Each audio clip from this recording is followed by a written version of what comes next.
Rolf, this has been a big journey for you. And I wanted to sketch a picture of what's happening. And I didn't want it to be boring. And I also did not want to speak from paper. So what I did was I prepared something. And I have to start somewhere. And it is marked over here. It's like when you have a pirate map, you know, that's where the treasure is, right? And for you, this is not only the treasure, this is also X, right? Because when Rolf was at gymnasium, everybody was thinking that he would become a mathematician. So simply to have something to write down that this is a mathematician. And then he had to choose what to do with the rest of his life. So everybody was advising him to be a mathematician, but the guy didn't like it because it was too esoteric, too abstract. So what did he do? He chose econometrics at the University of Amsterdam. 1966, Rolf just said it, 1974. Rolf, that is 8 years. 8 years. But you had a good reason, right? Love and peace. Love and peace, because this is the 1960s, right? So this is how I imagine Rolf in those days.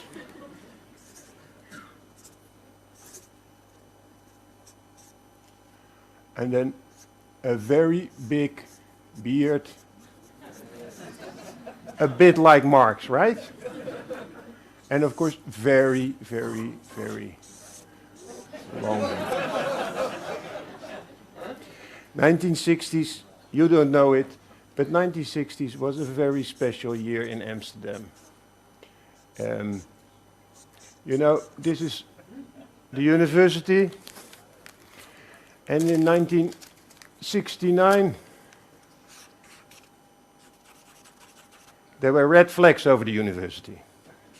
Because we had the first Occupy movement in the Netherlands. It was the Maagdenhuis. Maagdenhuisbezetting. 1960. 1969. This is the occupation by students of the governing center of the university. Now, originally, Rolf was not there. Because Rolf was an econometrician, and the rest of the occupants were thinking that he was bourgeois. And they actually wrote this down, right? The econometricians, we don't want them to be present. So Rolf reads this note, and he rushes into the Maagdenhuis just in time to be arrested by the police. Another thing which happened during URMA, you were already talking about that, that is you came into contact with the ILO, right? So the ILO, important for your master's thesis, important because you met this organization, and we all know it was love at first sight, right? So, a very special relationship over time.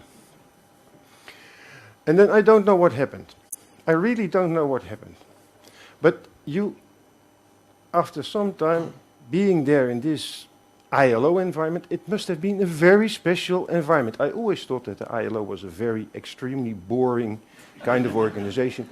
But you wanted to do something special. You wanted to write your PhD. Now, in those days, if you didn't your master, you were not a master, but you were a doctor anders, which means he or she that has to become a doctor. And that is what Rolf did. He started to work on the issue of, I'm here, the PhD. And I brought the PhD book with me. And I made sure that it was on all the official photographs today.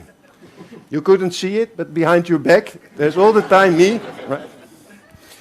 And if you want to know something about a man, I think you should read, if he has written a thesis, you should read the thesis.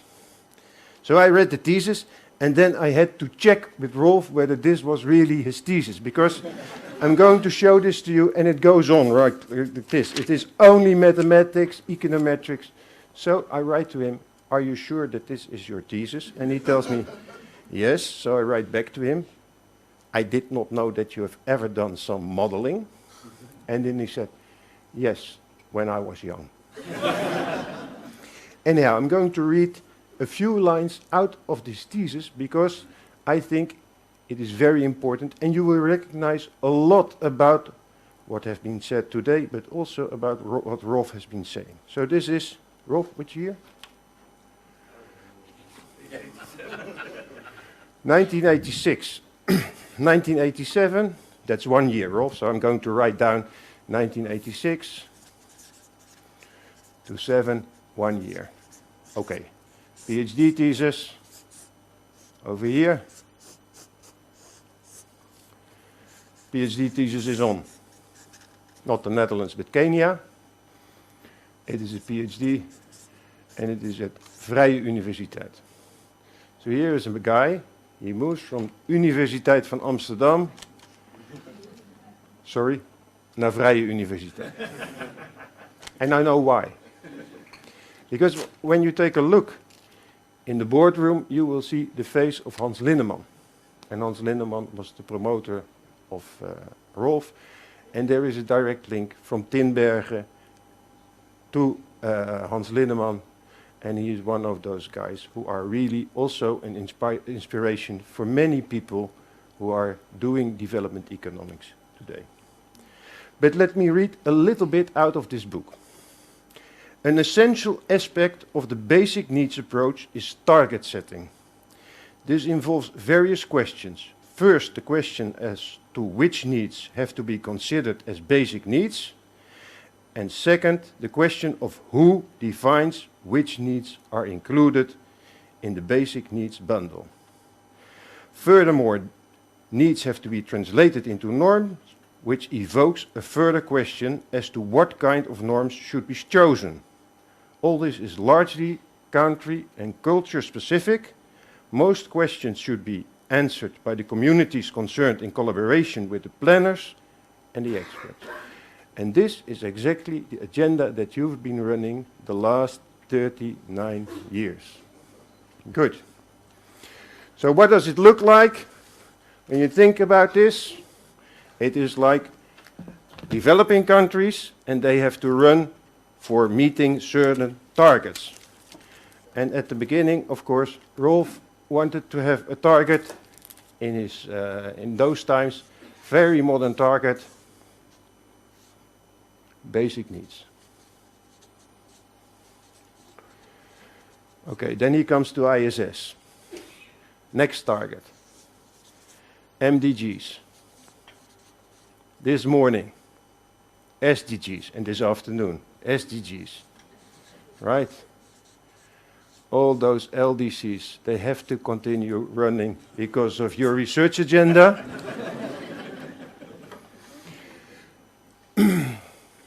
This is, we are now around 86, I guess, because I come in New York, and I have to go to another organization. It is UNICEF. This is crazy. I'm there on a mission. I'm an associate professor, assistant professor at that time.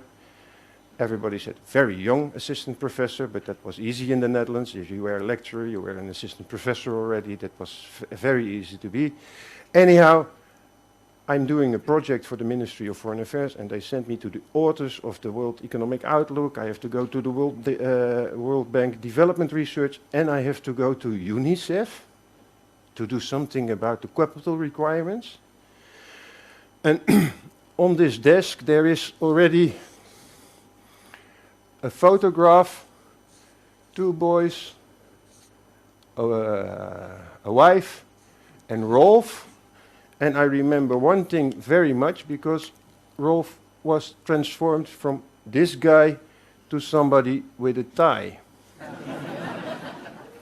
And I know that he had a horrible color for this tie. So I think he selected it himself. Yeah. Okay. Okay. Anyhow, I didn't know this anymore. Rolf is professor here at ISS. I become professor at ISS, and at some point in time he says, we have met. And he knows exactly where we have met, because this is Rolf, right? He knows everything. Everybody he has met, he remembers. He also said, you were really puzzled why you were there, right? And it was true. I didn't know why they sent me to you, but I was happy in the end. Okay, so Rolf continues, works, he prepares a decent work agenda, he prepares advices for the Dutch committee that advises on international issues.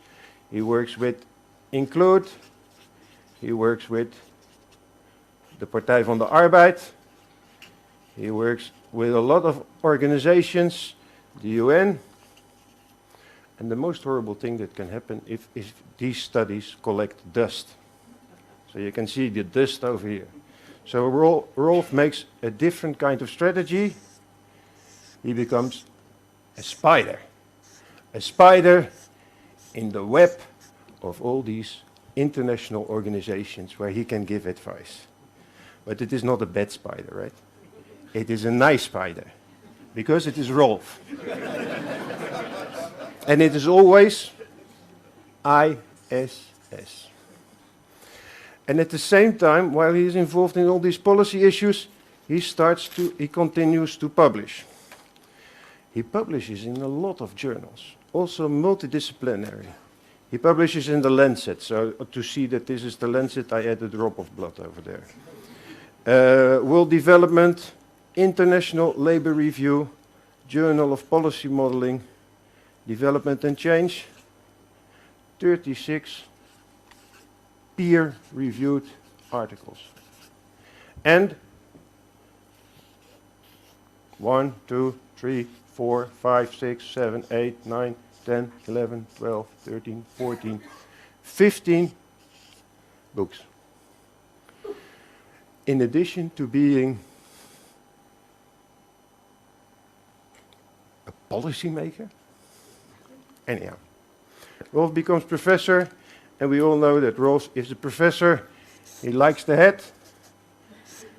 He is very happy, but he also has to learn a little bit about the stupid things that economists do. So, and scientists do. So, he laughs a lot, right? And it gives him an age of 23. The age index, it's something which measures your impact. Rolf is also somebody who has been very, very important for ISS as one of the most innovative teachers that I've ever met. So our Deputy Rector of Educational Affairs tells us that we have to flip the classroom. But Rolf changes the classroom into a restaurant. Because if the students and his schedule conflict, then he gives pizza lectures in the evening. And everybody gets food and drinks. He also is very, very modern, much more modern than I, because he is blogging. And he has also a Wikipedia page. Oh, I'm really, that is, if you are in Wikipedia, then you are something. Right? And there is also a www. Whenever you lose Rolf, there's no problem, because you can always find him at rolphvandehoeven.com. Very modern.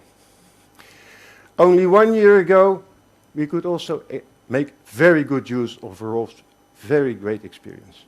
So, what happens is, there is a fire in Ouagadougou in Burkina Faso. And the fire is, there are lots of riots. And everybody is getting afraid because there are 3 people from the ISS. Rolf is heading a mission into dangerous territory. So I was responsible, at least I felt responsible for these people. I want great help from our secretary, Annette van Geen. She was in touch, and I thought, well, there's one thing that I'm going to do. I'm going to send him just an email. Rolf, I know that it is difficult, so I'm not going to write a lot. You don't have to inform me. It's okay if you tell things to Annette. And then I get an email from him, and he says, there is nothing. Don't worry. My wife said that I had to go to the swimming pool. Now, if you look, you can see that there is a division over here. Over here we have science, and over there we have policy and society. And I have characterized Rolf as the new Marx, as a spider, as a bureaucrat, but I also would like to characterize him as a bridge. The bridge between science, policy, and society. One of the gatekeepers, one of the people who tries to make policy based on evidence, and who also wants to inspire scientists, future scientists, students with these questions. Policy-relevant questions. So you're a bridge. That's how you earned my respect. That's how for what we want to thank you.